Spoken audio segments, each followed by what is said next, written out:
चला मग आजच्या रेसिपीला आपण सुरुवात करूया। इथे मी अर्धी वाटी सुकं खोबरं घेतलं आहे, तुम्ही ओलं घेतलं तरी चालेल। थोडंसं आलं आहे, 10-15 लसूण पाकळ्या, एक कांदा घेतला आहे उभा चिरून, थोडी कोथिंबीर आहे आणि एक टोमॅटो आहे। आता मी काय करते, तव्यावर थोडं तेल टाकून खोबरं, कांदा, लसूण, आलं हे परतून घेणार। ते परतल्यानंतर टोमॅटो त्याच्यातच टाकणार आणि 2-3 मिनटं परतून घेणार आणि नंतर आपल्याला वाटतानाही कोथिंबीर घालून मिक्सरला हे सगळं वाटून घ्यायचं आहे। 2 मोठे चमचे तेल टाकलेलं आहे। कांदा थोडासा परतून घ्यायचा आहे मऊ होईपर्यंत। आलं आणि लसूण टाकूया, तेही परतून घेऊया, म्हणजे आपल्याला परत आलं लसूण पेस्ट टाकायची गरज नाही। हे आता छान तेलावर परतून घ्यायचे। तुमच्याकडे जर तयार असेल पेस्ट तर नंतर भाजीच्या फोडणीमध्ये पेस्ट टाकली तरी चालेल। आता ह्यालाही थोडंसं परतून घेऊया।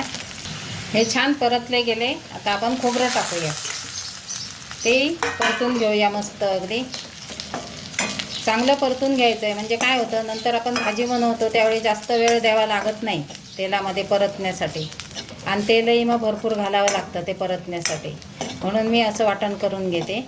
आता ह्याला मी मीडियम गॅसवर, बारीक गॅसवर, मोठ्या गॅसवर नाही, छान अगदी परतून घेते तांबूस होईपर्यंत। आता ह्याच्यामध्ये टोमॅटो टाकून तोही 1-2 मिनटं परतून घेऊया। मी इथे 5-6 चमचे बेसन पीठ घेतलं आहे, 4-5 जणांसाठी मी बनवते ही रेसिपी। त्याच्यामध्ये आता चवीनुसार मीठ टाकायचं, थोडीशी हळद, थोडीशी लाल मिरची पावडर, थोडासा गरम मसाला। ह्याच्यामध्ये 2 चमचे तेल टाकते मी, मोठे 2 चमचे, कारण तेलाने आपला जो पदार्थ आहे, ज्या आपण वड्या बनवणार त्या मऊ होतात, नाहीतर कडक होऊन जातात। आणि हा मसाला सगळा असा मिक्स करून घ्यायचा आहे, नंतर पाण्याचा वापर करायचा। आता मसाला मिक्स झाला, थोडं थोडं पाणी घालून घट्ट भिजवून घ्यायचं आहे, एकदम घट्ट गोळा करायचा आहे, जास्त मळायचं नाही त्याला, पण घट्ट गोळा करायचा आहे। हे बघा ओबडधोबड मी मळलेलं आहे। ह्याला आता 2 ते 5 मिनटं आपण झाकून ठेवूया। आता हे जे आपण तव्यावर परतून घेतलं आहे ते आता आपण वाटून घेऊया आणि त्याच्याबरोबर ही कोथिंबीर पण टाकूया आणि हे थोडंसं पाणी घालून वाटून घ्यायचं आहे। थोडंसं अगदी पाणी टाकते मी। 2 मोठे चमचे तेल घेतलं आहे, त्याच्यामध्ये मोहरी टाकली, मोहरी फुटली, जिरं टाकूया, जिरंही फुटलं पाहिजे। आता टाकते कांदा,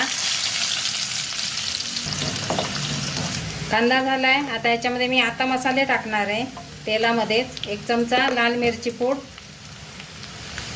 अर्धा चमचा धने जिरे, मोठा 1 चमचा कांदा लसूण मसाला, 1 चमचा माझा घरचा चिकन मटन मसाला। हे सगळे मिक्स करून घेऊया आणि आता ह्याच्यामध्ये आपल्याला टाकायचं आहे जे आपण वाटण करून घेतलं आहे ते टाकायचं आहे। आता हे वाटण आणि मसाले आपल्याला 4-5 मिनटं परतून घ्यायचे, कारण आपलं वाटण आहे ते आपण चांगलं अगदी मस्त परतून घेतलं आहे, त्यामुळे जास्त वेळ द्यायची गरज नाही। आणि त्यावेळी तुम्ही जर कांदा लसूण आपलं आलं लसूण टाकलं नसेल वाटणामध्ये, तर ह्या वेळेला आलं लसूण पेस्ट तेलामध्ये परतून घ्यायची। आता याला आपल्याला 4-5 मिनटं परतून घ्यायचं आहे। हळद राहिली ते टाकून घेऊया। मिक्सर धुवून आपण थोडंसं पाणी टाकूया त्याच्यामध्ये, म्हणजे मसाला भाजायला सोपं जातं, नाही तर मसाला खाली लागतो भांड्याला, म्हणजे जास्त वेळ आपल्याला मसाला परतता येतो। अजून थोडा वेळ मसाला शिजवायचा आहे, त्यामुळे मी थोडंसं अजून पाणी टाकते। इथे बघू शकता तुम्ही, अगदी 4-5 मिनटात तेल सुटलेलं आहे बघा। आपलं वाटण आहे ते छान आपण पहिलं परतून घेतलं होतं, त्यामुळे इथे जास्त वेळ द्यावा लागला नाही।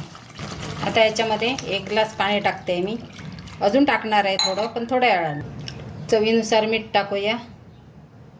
आता हे भिजवलेलं पीठ आहे त्याचे आपल्याला असे वाकडे तिकडे गोळे करायचे, त्याला आकार उकार काय द्यायचा नाही आहे, आणि हे आपल्याला तळून काढायचे, अर्धे कच्चे तळून काढायचे।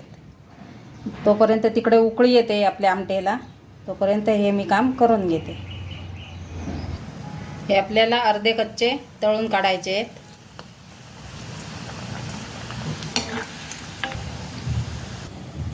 मी हे तळेपर्यंत दुसऱ्या गॅसवर ठेवलं होतं, त्यामुळे त्याला चांगली उकळी पण आली। आता आपण जे तळून काढलेत वडे ते टाकूया त्याच्यामध्ये। आपले आपली मस्त अशी झणझणीत भाजी तयार झाली. त्याला आता 5 मिनटं शिजू देऊया. मसाला चांगला मुरू दे. वरून कोथिंबीर टाकायची आणि खायला घ्यायची. भाजी आपली मस्त अशी तयार झाली. अशी भाजी केली म्हणजे कसं भाताबरोबर, भाकरीबरोबर, चपातीबरोबर, कशाही बरोबर आपण खाऊ शकतो. वरून कोथिंबीर टाकूया. आपली भाजी तयार झाली मस्त अगदी. आवडली रेसिपी तर लाईक शेअर नक्की करा आणि चॅनलवर नवीन असते त्यांनी सबस्क्राईब करा.